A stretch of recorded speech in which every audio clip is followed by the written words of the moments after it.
Assalamualaikum warahmatullahi wabarakatuh.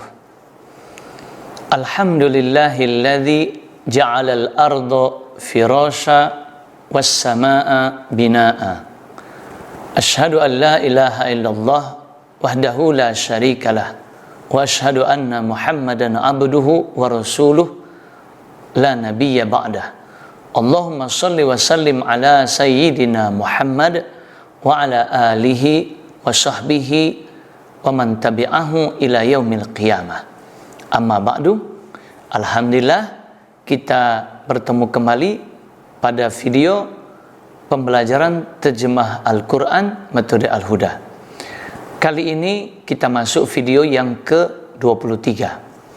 Yang kita pelajari pada video yang ke-23 ini terkait dengan kana, ismu kana, dan khobaru kana. Pembelajaran tentang kana, ismu kana, dan khobar kana merupakan pengembangan dari jumlah ismiyah dan fi'liyah. Apabila susunan kalimat merupakan jumlah ismiyah yang terdiri dari mubtada dan khobar dimasuki oleh kana, maka kedudukan mubtada berubah menjadi isim kana dan khobar menjadi khobar kana.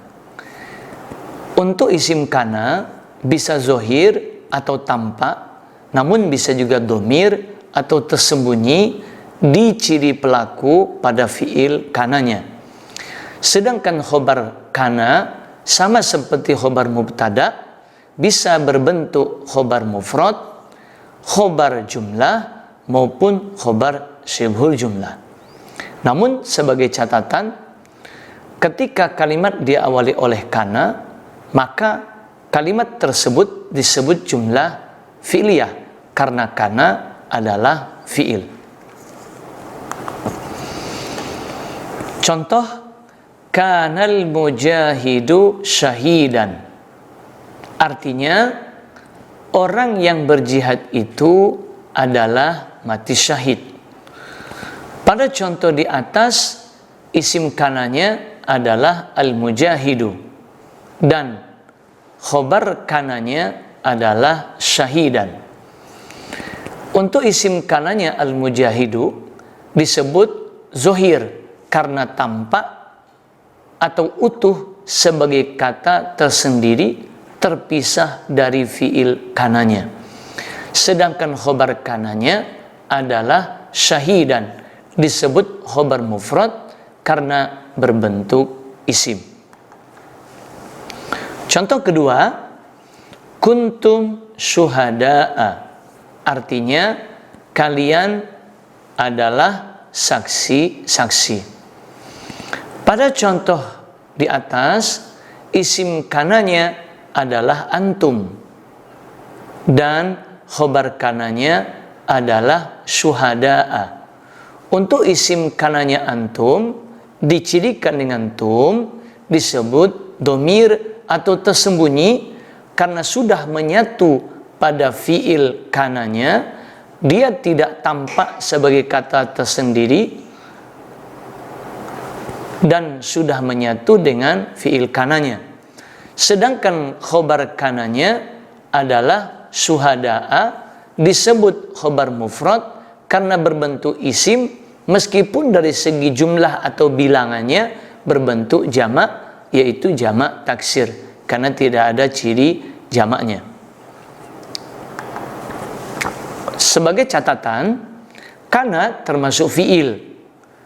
Terkadang berbentuk fiil madi, fiil mudhari', dan terkadang juga berbentuk fiil amr. Jadi setiap ada fiil yang berbentuk kana, baik madi kana, mudhari' yakunu, maupun amr kun, maka ada isim kana dan khobar kananya. Khusus untuk amr atau fiil amr yaitu kun, isim kananya sudah pasti domir atau tersembunyi, sudah menyatu dengan fiil amr tersebut, berbeda dengan fi'il madhi dan mudhari'nya yang bisa zohir dan juga bisa domir, bisa zohir tampak dan bisa juga domir tersembunyi menyatu pada fi'il kananya. Nah, sekarang kita akan mempelajari perubahan fi'il kana baik dari madhi, mudhari' sampai amrnya. Kita mulai pada fi'il madinya.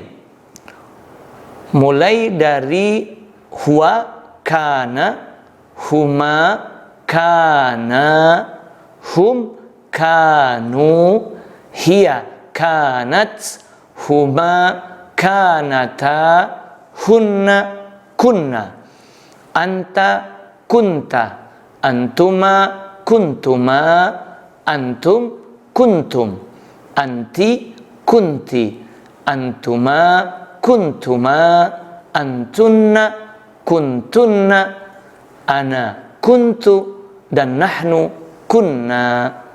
Sekarang kita belajar perubahan kana pada fi'il mudhari'nya.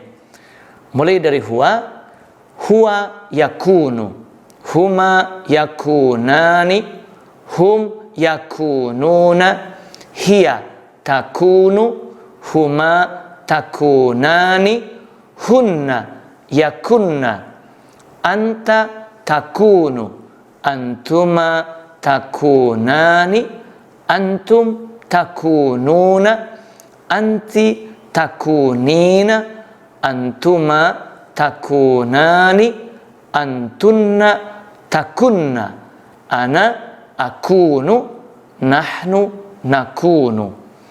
Dan sekarang kita pelajari perubahan kana pada fi'il amrnya. Mulai dari anta. Anta kun, antuma kuna, antum kunu, anti kuni, antuma kuna, dan antunna kunna. Itulah perubahan kata dari fi'il kana mulai dari madhi menjadi mudhari' dan amr. Jadi setiap ada kata kana baik madhi, mudhari' maupun amr, itu artinya ada isim kana dan khobar kananya. Sekarang kita masuk latihan membedakan bentuk isim kana, apakah zohir dan apakah domir.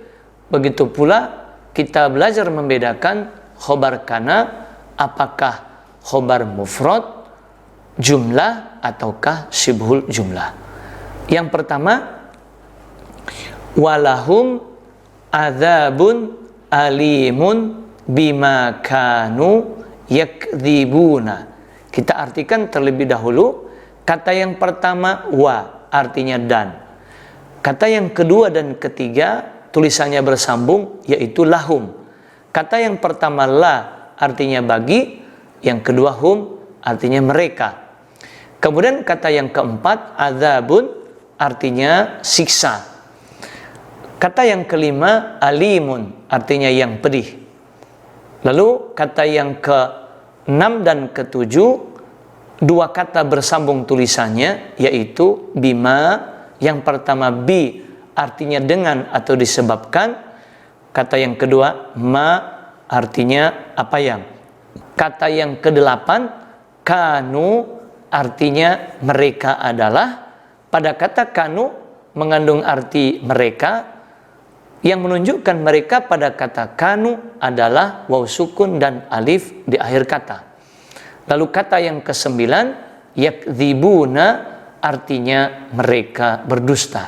Pada kata yakdzibuna mengandung arti mereka, dicirikan dengan huruf ya di awal kata dan waw sukun serta na di akhir kata. Pada latihan yang pertama ini ada kata kanu.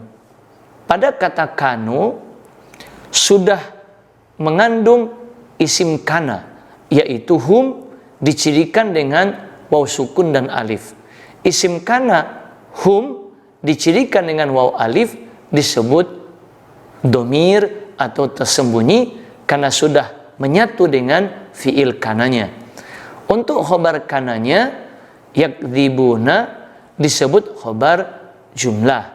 Jumlahnya jumlah fi'liyah karena terdiri dari fiil yaitu yakdzibuna dan fa'il yaitu hum dicirikan dengan ya di awal kata dan waw sukun serta na di akhir kata.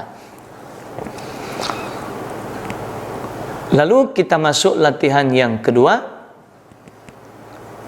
Wad'u syuhada'akum min dunillahi in kuntum shadiqina.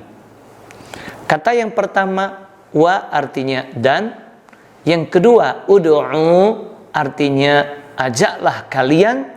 Pada kata ud'u mengandung arti kalian dicirikan dengan waw sukun dan alif di akhir kata. Kata yang ketiga dan keempat tulisannya berdekatan meskipun tidak bersambung. Yang pertama syuhada'a artinya penolong-penolong atau saksi-saksi. Lalu yang kedua kum artinya kalian. Kemudian kata yang kelima min artinya dari. Lalu yang keenam duni artinya selain. Kemudian kata yang ketujuh Allahi artinya Allah. Yang kedelapan in artinya jika. Kemudian yang kesembilan kuntum artinya kalian adalah. Pada kata kuntum mengandung arti kalian dicirikan dengan tum di akhir kata. Dan kata yang kesepuluh adalah shodiqina artinya orang-orang yang benar. Pada latihan yang kedua ini ada kata kuntum yang aslinya kana. Isim kana pada kata kuntum adalah antum dicirikan dengan tum di akhir kata. Karena isim kananya dicirikan dengan tum sudah menyatu pada fiilnya disebut domir. Kemudian untuk khobar kananya shodiqina disebut khobar mufrad karena berbentuk isim. Bentuk isim dari shodiqina disebut isim fa'il, dicirikan dengan penambahan huruf alif sesudah huruf pertama so, lalu harokat huruf berikutnya dal berharokat kasroh. Meskipun shodiqina ini secara bilangan atau jumlah merupakan jamak mudzakkar salim, dicirikan dengan ya sukun dan na di akhir kata. Namun meskipun jamak, karena dia bentuknya isim hanya satu kata, tetap disebut khobar mufrad. Lalu kita masuk latihan yang ketiga. Faqulna lahum kunu qiradatan khasiina. Kata yang pertama dan kedua tulisannya bersambung, yaitu faqulna. Yang pertama fa artinya maka atau lalu. Yang kedua qulna artinya kami berfirman. Pada kata kulna mengandung arti kami dicirikan dengan na di akhir kata. Lalu kata yang ketiga dan keempat juga bersambung, yaitu lahum. Yang pertama la artinya kepada, hum mereka. Kemudian kata yang kelima kunu artinya jadilah kalian. Pada kata kunu mengandung arti kalian dicirikan dengan waw sukun dan alif di akhir kata. Kemudian kata yang keenam yaitu qiradatan artinya kera-kera. Dan kata yang ketujuh khasiina artinya orang-orang yang hina. Pada latihan yang ketiga ini kita menemukan kata kunu yang artinya jadilah kalian. Asalnya dari kata kana juga. Untuk isim kananya pada kata kunu adalah antum atau kalian, dicirikan dengan waw sukun dan alif. Dan kata kunu ini termasuk fi'il amr karena mengandung arti lah, yaitu jadilah. Nah, untuk isim kana pada fi'il amr sudah pasti domir atau tersembunyi menyatu pada fi'il amr tersebut. Sedangkan khobar kananya yaitu qiradatan disebut khobar mufrad karena bentuknya isim hanya satu kata. Meskipun dari segi bilangan termasuk jamak, namanya jamak taksir, artinya kera-kera, yaitu jamak yang tidak ada ciri jamaknya. Kemudian kita masuk latihan yang keempat. Qala a'udzu billahi an akuna minal jahilina. Kata yang pertama qala artinya dia berkata. Pada kata qala mengandung arti dia dicirikan dengan harokat fathah di akhir kata, yaitu di huruf lamnya. Kata yang kedua a'udzu artinya aku berlindung. Pada kata a'udzu mengandung arti aku dicirikan dengan huruf hamzah di awal kata. Kemudian kata yang ketiga dan keempat, dua kata bersambung yaitu billahi. Kata yang pertama bi artinya kepada, yang kedua Allahi artinya Allah. Kemudian kata yang kelima yaitu an artinya agar. Kemudian kata yang keenam akuna artinya aku menjadi. Pada kata akuna mengandung arti aku dicirikan dengan huruf hamzah di awal kata. Kemudian kata yang ketujuh min artinya dari, dan yang kedelapan al-jahilina artinya orang-orang yang bodoh. Pada latihan yang keempat ini kita menemukan kata akuna yang mana asalnya juga dari kana. Untuk isim kana pada kata akuna termasuk domir juga, yaitu ana atau aku dicirikan dengan hamzah di awal kata. Karena isim kananya sudah menyatu pada fiilnya, itulah disebut domir. Dan khobar kananya adalah minal jahilina, disebut khobar syibhul jumlah karena terdiri dari huruf jar yaitu min dan isim majrur yaitu al-jahilina. Lalu kita masuk latihan yang kelima. Wa qad kana fariqum minhum yasma'una kalamallahi. Kata yang pertama wa artinya dan, yang kedua qad artinya sungguh, yang ketiga kana artinya dia adalah. Pada kata kana mengandung arti dia dicirikan dengan harokat fathah di akhir kata, yaitu di huruf nunnya. Kata yang keempat fariqun artinya segolongan. Kemudian kata yang kelima dan keenam yaitu minhum, dua kata bersambung tulisannya. Yang pertama min artinya dari, yang kedua hum artinya mereka. Kemudian kata yang ketujuh yasma'una artinya mereka mendengarkan. Pada kata yasma'una mengandung arti mereka, yang menunjukkan mereka adalah huruf ya di awal kata dan waw sukun serta na di akhir kata. Kemudian kata yang kedelapan kalama artinya firman, dan kata yang kesembilan Allahi artinya Allah. Pada latihan yang kelima ini ada kata kana. Untuk isim kananya adalah fariqun. Isim kana seperti fariqun disebut zohir karena dia terpisah dari fiil kananya. Kemudian khobar kananya adalah yasma'una. Khobar kana seperti yasma'una yang artinya mereka mendengarkan disebut khobar jumlah fi'liyah karena bentuknya fi'il dan sudah mengandung fa'il juga pada fi'il tersebut. Siapa fa'ilnya? Fa'ilnya adalah hum atau mereka, dicirikan dengan huruf ya di awal kata dan waw sukun serta na di akhir kata. Itulah pelajaran kita. Pada video yang ke-23 ini kita mempelajari tentang kana diikuti oleh isim dan khobar kananya. Semoga bermanfaat. Terima kasih. Billahi taufiq wal hidayah. Wassalamualaikum warahmatullahi wabarakatuh.